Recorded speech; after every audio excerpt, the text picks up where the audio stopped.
ఇండ్లల్లా డొక్కు స్కూటర్ను చిన్న చిన్న చిల్లర పనులకు వాడుతుంటారు కదా.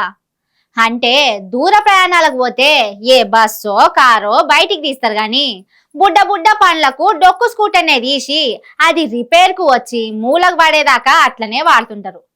హగో అచ్చం గట్లనే వాడుతున్నారు మన తెలంగాణ మంత్రులు గాలి మోటార్ను.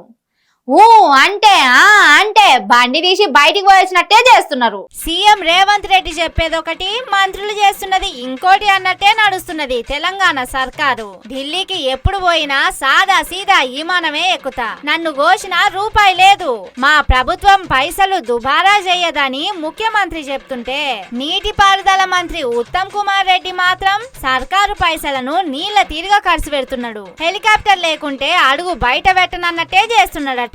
జాన్ పహాడ్ పెట్టే తండాల ఎల్ఐ పనులు ఎట్లా నడుస్తున్నాయి అనేది చూసేటానికి గరిడేపల్లి మండలంలో R&B పిఆర్ రోడ్లకు శంకుబండ బాతటానికి, అట్లనే హుజూర్ నగర్ లా కొత్త కడుతున్న జూనియర్ కాలేజీ డిగ్రీ కాలేజీలకు శంకుబండలు పాతటానికి, కోదాడల 100 పడగల దావఖాన గట్టుడును, అట్లనే రాజీవ్ గాంధీ లిఫ్ట్ పథకాన్ని చూసేటానికి మంత్రి ఉత్తమ్ కుమార్ రెడ్డి గాలి మోటార్ ఎక్కి రప్ప రప్ప తిరిగి వస్తాడట. పోవాలే, మంత్రి అన్నప్పుడు అన్ని పనులు చూసుకోవాలి, ప్రజలకు అక్కడకొచ్చే పనులు చేయాలి గాని మాటి మాటికి హెలికాప్టర్ తీసుడేంది?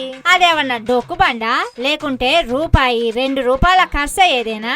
ఒక్కసారి బయటికి తీస్తే లక్షల ఖర్చు అవుతుంది. సరే, సారు పోయేది హెలికాప్టర్ తీయకుంటే కుద్రని ఎమర్జెన్సీ పనా అంటే అది కూడా కాదు. నిన్న మొన్న జూరాల గేట్లు ఎత్తేతానికి ఉండే రోపులు తెగిపోయినాయి. అగో అక్కడికి అర్జెంటుగా పోవుడున్నదంటే హెలికాప్టర్ తీసిందంటే దాంట్లో అర్థం ఉంటది గాని, ఊరవతలికి పోయినా నేను గాలి మోటారే ఎక్కుతా అంటే ఎట్లా?